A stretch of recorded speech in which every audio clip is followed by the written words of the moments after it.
Bom, meu nome é Romilson, quero trazer mais um estudo aqui falando sobre o dízimo. Por que eu quero trazer esse estudo falando sobre o dízimo? Porque eu tenho visto muito ensinamento errado partindo dos pastores para obrigarem os crentes a entregar o dízimo e, além disso, estão colocando eles debaixo de maldição. Muitos pastores dizem que quem não entrega o dízimo é ladrão de Deus, é ladrão do Criador e, além do mais, está debaixo de maldição. Eu quero te mostrar através desse estudo que é tudo o contrário do que eles estão falando. Então, se você quer ter entendimento com respeito ao dízimo, preste atenção neste estudo e vai ser esclarecido isso para você hoje. Hoje está usando essa Bíblia aqui para mostrar para você que, essa Bíblia aqui, ela traz o nome do Eterno. Eu quero estar pegando Malaquias capítulo 3, versículo 5 aqui, Malaquias. Do 5 até o versículo 14 é um acréscimo feito por homem dentro da Bíblia. Essa aqui já excluiu, essa Bíblia. Pode ver aí que ela já excluiu. Mas vamos fazer de conta que não seja acréscimo. Vamos fazer de conta que seja verdadeiro esses versículos, né? Aonde manda entregar o dízimo. Façamos de conta que seja verdadeiro. Porque de qualquer forma, essa questão do dízimo vai cair por terra hoje. Então vamos lá. O que significa a palavra dízimo? Vamos começar por esse ponto. O que significa dízimo? Dízimo significa a 10ª parte. Isso de acordo com o dicionário bíblico. A 10ª parte que os judeus, que os Yaldim colhiam da terra ou do produto dos seus animais.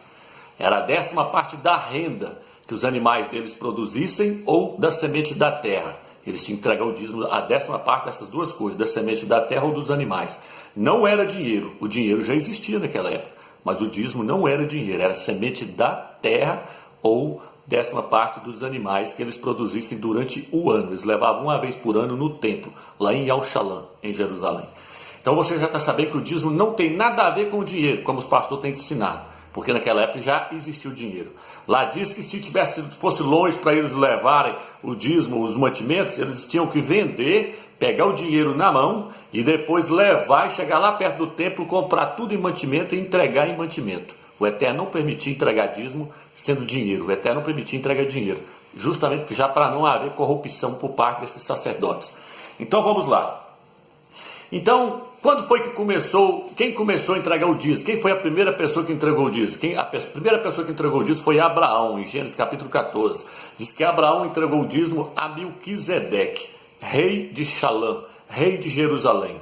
Melquisedeque era uma tipologia do Mashiach. E aí, com o tempo, o dízimo passou a ser um preceito da lei de Moisés. Ele passou a ser um mandamento da lei de Moisés. Isso está onde, Romilson? Está em Números capítulo 18, versículo 21. E está também em Lucas capítulo 11, versículo 42 e Mateus. O próprio Salvador falou, o dízimo é um preceito da lei de Moisés. O próprio Salvador mostrou que o dízimo era um preceito da lei.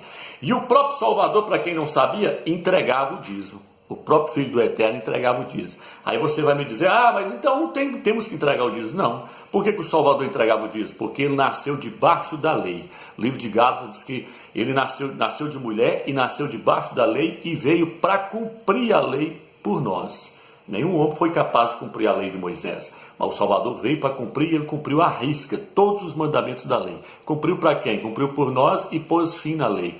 Então, muitos pastores não sabem e não ensinam para os membros que o Novo Testamento não começa em Mateus. O Novo Testamento começa no livro de Atos. Lá está escrito. Novo Testamento, na primeira página antes de começar o Novo Testamento, está escrito Novo Testamento, mas aquilo ali é um engano, meu irmão. O Novo Testamento começa depois da morte e da ressurreição dele. A Bíblia diz que um testamento só tem valor depois da morte do testador. Então, o Novo Testamento só começou depois da morte do Salvador. E isso começou aonde? No livro de Atos, depois que ele já havia ressuscitado. Então, Mateus, Marcos, Lucas, tudo mostrando que o Salvador ainda estava debaixo da lei. Ele foi circuncidado de acordo com a lei, Maria ofereceu uma pombinha em sacrifício. Tudo que a lei exigiu, eles fizeram. Fica aqui então, por que o Salvador entregava o dízimo? Porque ele vivia debaixo da lei, então ele tinha que mandar entregar o dízimo. Mas e aí, Romilson? E na hora que ele morreu e ressuscitou? Aí acabou, vou te mostrar isso nesse estudo, que não existe mais essa questão de dízimo hoje. Vamos passo a passo para você entender. Quem tinha o direito de receber o dízimo? Quem tinha o direito de receber o dízimo no Velho Testamento era a tribo de Levi. Eram 12 tribos. O Eterno separou só uma tribo para ser sacerdote sobre o seu povo. Eles eram sacerdotes, eles cuidavam do templo.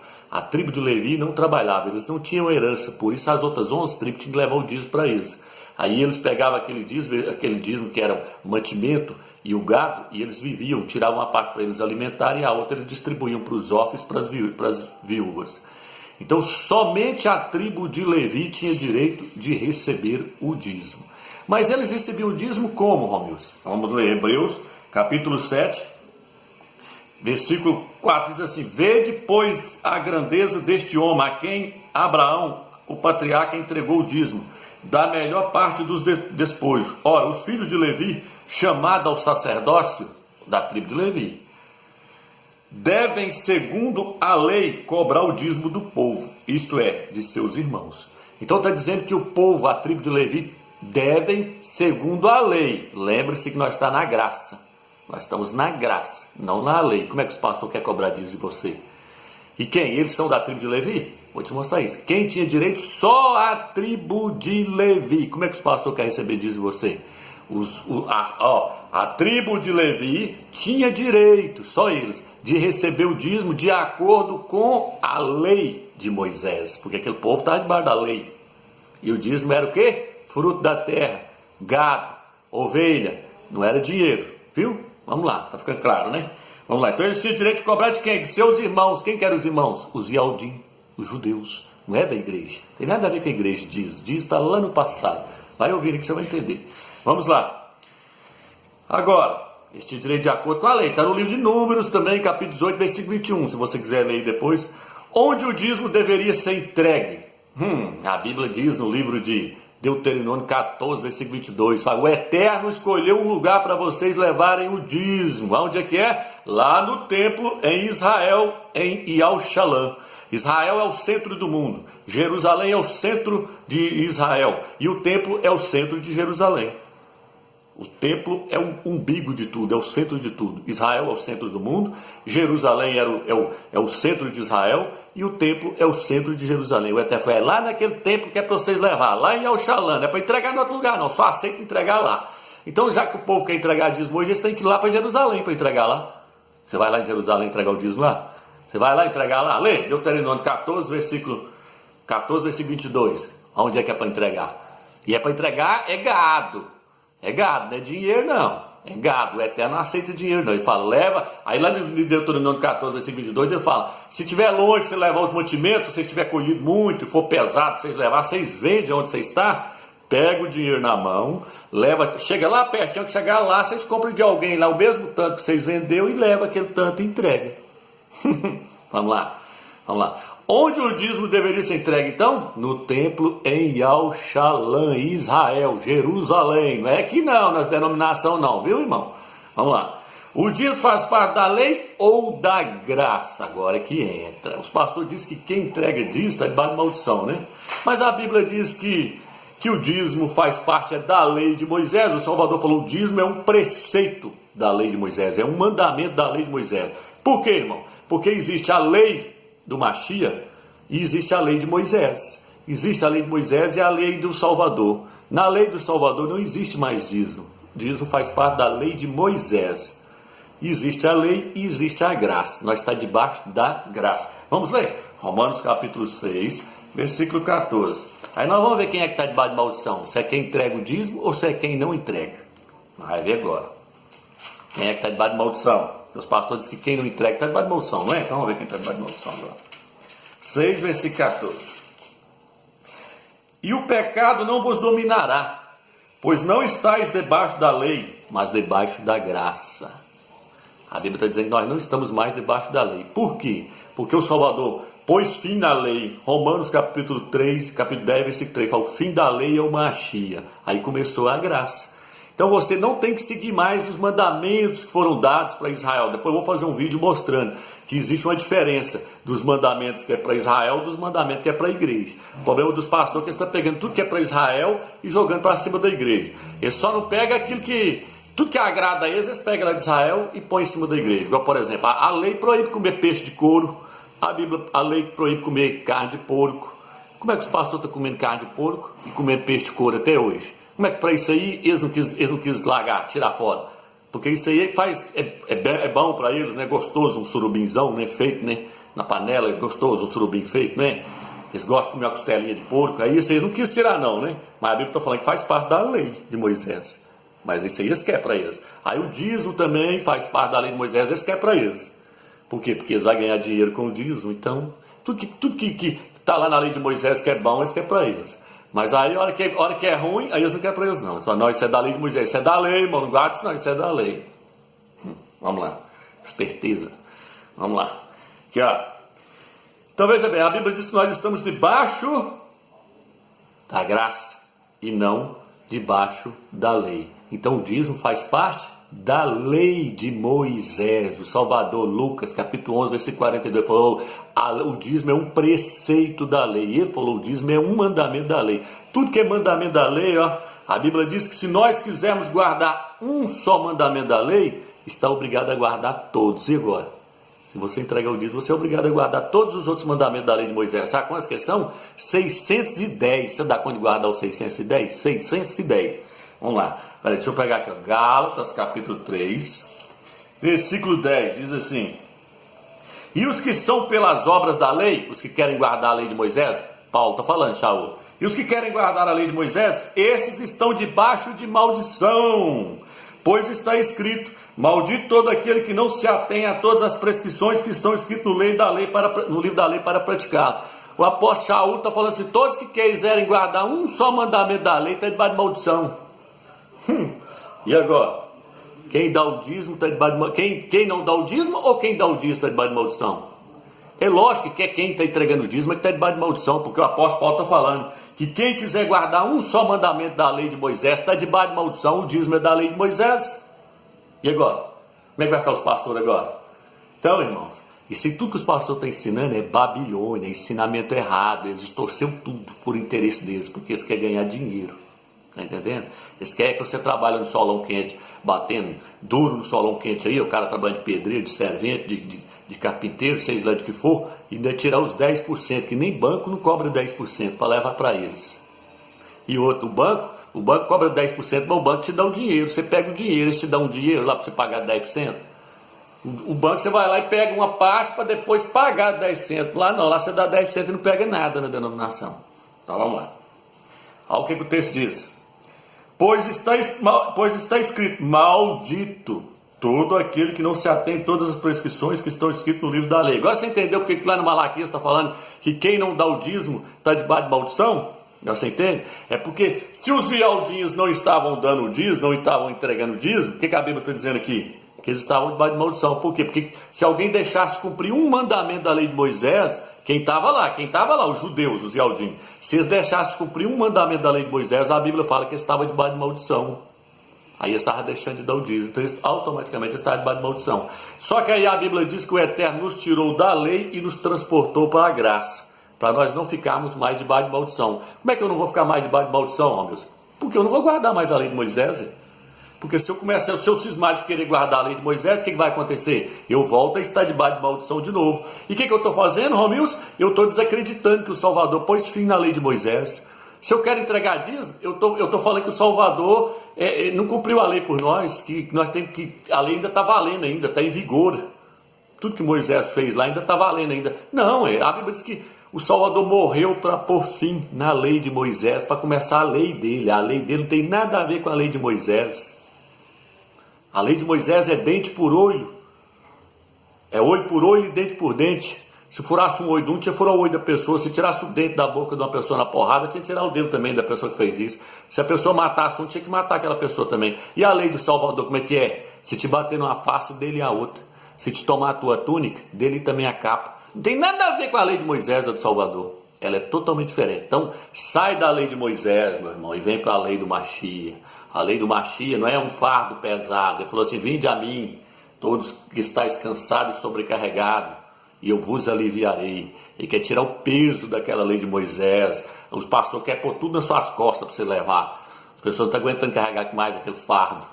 É dízimo, é oferta, é mais não sei o que. Toma dinheiro até de aposentado. Aposentado que ganha um salário mínimo, vai lá e toma deles o dinheiro deles. Em vez de ir lá ajudar, não, vai lá e ainda tira, mais 10% ainda, colocando fardo pesado. O que está escrito no livro de Mateus, de Lucas? Fala assim, ó, vocês colocam fardo pesado sobre as pessoas e nem com o dedo vocês não querem ajudar eles a carregar. Ai de vós escribas e fariseus, hipócritas, que amam os primeiros lugares na sinagoga. É quem você acha que é hoje esse povo? É os pastores, é os líderes. Pastores, está no livro de Isaías, são cães preguiçosos, que só sabem ladrar, gostam de dormir o dia inteiro. Lê lá Isaías 56, você vê, fala, todos sem exceção, o livro de Isaías fala, todos sem exceção, cães gulosos, cães gulosos. Então vamos lá. Aqui está falando que está onde? Está debaixo de maldição. Quem quiser guardar um mandamento. Lá na frente fala assim, se alguém quiser guardar os mandamentos da lei e tropeçar em um só, ele será culpado de todos. Ele vai ser culpado do resto tudo. Você quer guardar então? Só o Salvador conseguiu guardar, então para que eu vou querer guardar a lei de Moisés? Se o Salvador está falando que a lei de Moisés acabou, para que eu quero voltar para lá de novo? E tem mais um, irmão. Olha o que eu vou ler aqui agora para você. Olha o que eu vou ler aqui agora para você aqui, ó. Olha o que eu vou ler aqui, ó. Romanos, capítulo 7, versículo 1. Presta atenção aí para você ver. Então que a coisa é séria, se você quiser guardar a lei de Moisés. Romanos 7, 1. Vou pegar do 1 em diante. Falo aversado em lei, que a lei domina o homem só enquanto está viva. Assim a mulher casada está ligada por lei ao marido enquanto ele viver. Se o marido vier a falecer, ficará livre da lei do marido. Por isso, estando vivo o marido, ela será chamada adúltera, se for viver com outro homem. Se, porém, o marido morrer, ficará livre da lei, de sorte que, passando a ser de outro homem, não será adúltera. De modo análogo, de modo parecido, simbólico. Também vós, meus irmãos, pelo o corpo do Machia, foste mortos para a lei. Nós fomos mortos através do Salvador. Nós morreu para a lei de Moisés, para pertencerdes a outro, aquele que ressuscitou dentre os mortos. Então, quando o Salvador morreu, nós também morremos para a lei de Moisés, para pertencer só ele agora. Quem é o marido da igreja agora? Yahushua, o Machia. A fim de produzirmos fruto para o Criador, quando estávamos na carne, as paixões pecaminosas da carne. Então tá, vamos lá. Isso mesmo. Pecaminosas que através da lei operavam em nossos membros, produziam frutos de morte. Agora, porém, estamos livres da lei, tendo morrido para o que nos mantinha cativo. Assim podemos servir em novidade de espírito e não na caducidade da letra. Então veja bem, irmão. A Bíblia diz que o Salvador morreu por nós, e se nós morremos juntamente com ele, nós morremos para a lei de Moisés. E ele morreu para que nós viéssemos pertencer a ele agora, somente a ele. A lei morreu, a lei acabou. Vou ler de novo para você entender. Olha aqui, ó. De modo análogo, também vós, meus irmãos, pelo corpo do Machia, fostes mortos para a lei. Nós morreu para a lei de Moisés.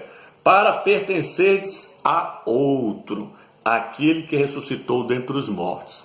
Então, se eu falar que a lei de Moisés ainda está em vigor, que entregadismo ainda está valendo, que aquilo não acabou, sabe o que eu estou falando? Eu estou falando que Moisés também está vivo. Que Moisés está vivo. Então, eu quero ter dois maridos agora ao mesmo tempo, Moisés e o Machia, Moisés e Cristo. E aí a Bíblia diz o quê? Que se uma mulher, se o marido dela estiver vivo, e ela for ficar com outro homem, a Bíblia diz que ela está em adultério, porque o marido dela ainda está vivo. Então, se a lei de Moisés ainda está prevalecendo, está em andamento ainda, e eu estou querendo guardar ela, eu estou dizendo que Moisés não morreu, que a lei de Moisés não acabou. E aí eu estou em adultério, que eu estou querendo dois ao mesmo tempo. Estou querendo Moisés e Yahushua, Moisés e o Machia, porque eu estou querendo seguir a lei de um homem, que foi Moisés, e querendo seguir a lei de outro, que é o Machia. Quem que é o marido da igreja hoje? É Yahushua. Então Moisés já foi, se você quer os dois, você está em adultério.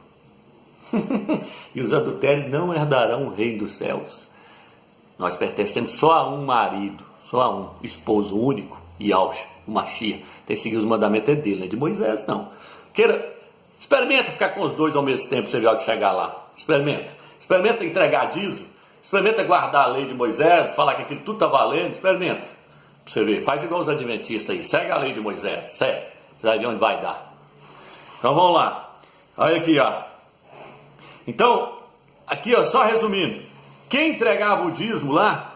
Aliás, vou ler mais um versículo. 2 Coríntios, capítulo 3, versículo 6. 2 Coríntios, capítulo 3, versículo 6. Olha aqui.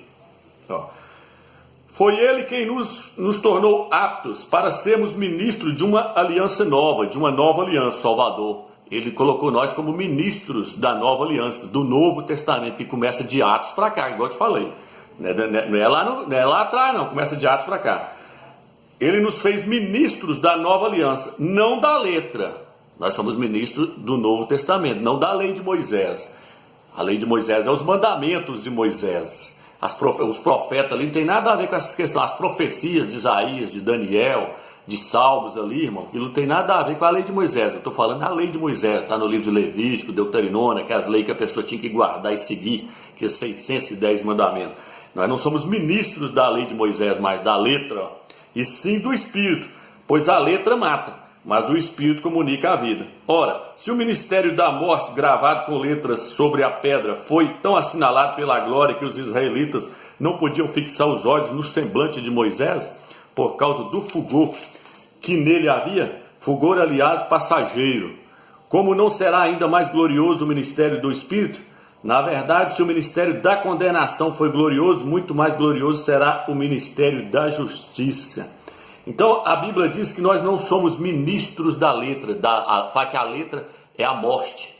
A letra é o ministério da morte. E o ministério do Espírito é o ministério da vida. Então o que ele está falando? Que se eu pregar as leis de Moisés hoje, os mandamentos da lei de Moisés hoje, eu estou sendo um ministro da morte para as pessoas. Em vez de eu estar levando vida para as pessoas, eu estou levando morte. Porque eu estou colocando elas debaixo de condenação, eu estou colocando elas debaixo de maldição, eu estou levando elas lá para o Velho Testamento, lá para guardar as leis de Moisés, eu pus elas tudo debaixo de maldição de novo. Está entendendo? Eu sou um ministro da morte. Mas a Bíblia diz que não, que o Salvador nos colocou como ministro da nova aliança, ministros do Espírito, ministros da vida, que prega Yahshua, Machia e os seus mandamentos, não os mandamentos de Moisés, que eram os mandamentos da letra que leva a pessoa a morrer. Entendeu? Então sai fora desses ministros da letra que estão dentro das denominações aí, que é os pastores. Ele só prega morte para te matar, coloca você debaixo da lei de Moisés. Entendeu? E a Bíblia também, aqui ó, para resumir, a Bíblia diz que nós não devemos colocar pano novo colocar remendo novo em pano velho, porque senão o rasgado vai ser maior. Não devemos colocar pano novo, remendo novo em roupa velha, porque senão o rasgado vai ser maior. Quer dizer, você não pode pegar a lei de Moisés e a lei de Cristo e misturar, não. Senão você não vai ter nenhum e nem outro. Não devemos misturar vinho novo em odres velhos, porque senão os odres vão estourar. Você não pode pegar a lei de Moisés e misturar ela com a lei de Cristo, senão você, meu amigo, não tem nenhum e nem outro. Você não tem nenhum e outro. Você não pode querer Moisés e nem Yahshua. Ou você fica com Yahshua ou você fica com Moisés. Se você ficar com Moisés, meu filho, você está lascado. Porque o único que deu conta de cumprir todos os 600 mandamentos da lei de Moisés foi Yahshua. E ele cumpriu para tirar nós de lá. Ele falou, eu não vim revogar a lei, eu vim cumprir. Eu vim cumprir. Ele cumpriu todos os mandamentos. Cumpriu para quem? Para mim e para você, para nós não precisar de cumprir hoje. Para que você quer seguir mandamento? Para que você quer se colocar debaixo de jugo, de escravidão de novo? Para que você quer voltar lá e deixar os pastores te escravizar de novo? Por quê? Aí você vê e fala assim, olha, se agora a questão lá fala assim, que quem não entrega dízimo está roubando o Criador. Está falando para os Ialdimos, está falando para os judeus. Aí eu te pergunto, o Eterno já chamou Abraão, falou que Abraão era filho dele? O Eterno já falou que Daniel era filho dele? O Eterno já falou que Moisés, algum daqueles profetas, eram seus filhos? Não. O Eterno falava, eis aí meu servo Davi, eis aí meu servo Daniel, meu servo Abraão, servo. Mas aí, ó, que chega no livro de Gálatas, o que diz? Vós já não sois servos, sois filhos. E se sois filhos, sois herdeiros de tudo. Porque na hora que você aceita Yahshua como único Salvador, você já não é servo. A Bíblia fala, vós agora já não sois servos, porque vocês aceitaram o meu filho, e eu coloquei o Espírito dele dentro do Espírito de vocês que clamam, Abba, Pai. Vocês chamam eu agora de Pai, porque ele se tornou primogênito entre muitos irmãos. Ele é o nosso irmão mais velho, porque agora nós somos filhos. Nós não somos servos. Está escrito no livro de Gálatas, vós já não sois servos, vós já não sois servos, já não sois escravos, e sim filhos, e se sois filhos, sois herdeiros. Então como é que eu posso roubar o Eterno se eu sou dono de tudo? Porque meu pai é dono do universo, então eu sou dono de tudo, como é que eu vou roubar ele? Moça, eu não estou na posição de Moisés, de Abraão, daquele povo, não. A nossa posição agora é muito mais elevada, irmão. Nós somos filhos do Criador. A Bíblia diz que nos deu o Espírito que clama, Abba, Pai, Espírito do Filho dele. Nós somos irmãos de Yahshua. Então não deixa o pastor te enganar, não, irmão. Então como é que eu posso estar debaixo de maldição? Como é que eu posso ser ladrão do Eterno? Não tem como, eu sou filho. Então espero que você entendeu aí. Lá vai mais esse vídeo aí agora. Divulga aí porque... E não deixa os pastores te enganar não, que aquilo tudo ali está tudo com a mente corrompida. A mente deles está cauterizada. Eles não conseguem estar dentro do sistema. E o sistema escravizou tudo. No livro de 1 Pedro, capítulo 2, versículo 4, diz que nós somos nação santa, sacerdócio do Criador. Sabe aquela tribo de Levi que era um sacerdócio, que era sacerdote? Não é eles mais, é nós agora. Nós somos sacerdotes. Apocalipse capítulo 5, versículo 10, diz que nós somos sacerdotes. Então a tribo de Levi não existe mais. Quem é que está no lugar da tribo de Levi hoje? Nós. Então se tiver que receber dízimo, então teria que ser nós. Tá vendo? Tudo está errado, tudo que se ensinou até hoje é errôneo. Nós somos os sacerdotes, nós somos filhos do Eterno. Nós não temos que entregar dízimo, nós temos que ofertar. A Bíblia no Novo Testamento fala: cada um contribua segundo o que propôs no coração. E lá quando fala para contribuir, não é dando dízimo não é dando oferta nas denominações que você está pensando. O apóstolo Saul fala que era para eles contribuir para ajudar os Tessalonicenses, os crentes de Jerusalém que estavam passando fome. Aí ele falava assim, cada um contribua segundo o que propôs no coração, e eu vou estar passando em cada uma das cidades, recolhendo os mantimentos, as ofertas que vocês deram, e vou levar para os crentes lá, porque estão passando fome lá, então eu vou levar para eles. Então a contribuição é para ajudar os irmãos mais pobres, não para sustentar o sistema maligno das denominações, para pastor ficar andando de carro zero para baixo, para cima e viver nas costas dos irmãos sem querer trabalhar não, irmão. O apóstolo Paulo disse que fazia tenda para não ser pesado aos irmãos. Ele fazia tenda para não ficar nas costas dos irmãos. Aí fala assim, irmão, mas lá diz que o obreiro é digno do seu salário. Tradução corrompida, irmão. Pega a tradução original e fala, o obreiro é digno do seu sustento. Mas não significa também, ele tem que trabalhar, ele tem que correr atrás. Aí se os irmãos achar por bem e dar uma ajuda para aqueles que estão ministrando a palavra para eles, que seja bem-vindo. Mas a Bíblia diz que não pode... Como é que você vai assalariar uma pessoa? A igreja é uma firma que você assalaria as pessoas? Aí, assim, igual tem denominação evangélica que tem até carteira assinada, mas tem mesmo, não é igreja, é firma, é empresa. Aí assalaria mesmo, é uma empresa. Empresa tem que ter carteira assinada, tudo bonitinho, né? Lá é firma, lá é empresa, lá não é igreja. Então sai fora desse paganismo aí que está tudo errado. Tudo errado. Espero que você entendeu. Fique na graça e na paz do Eterno.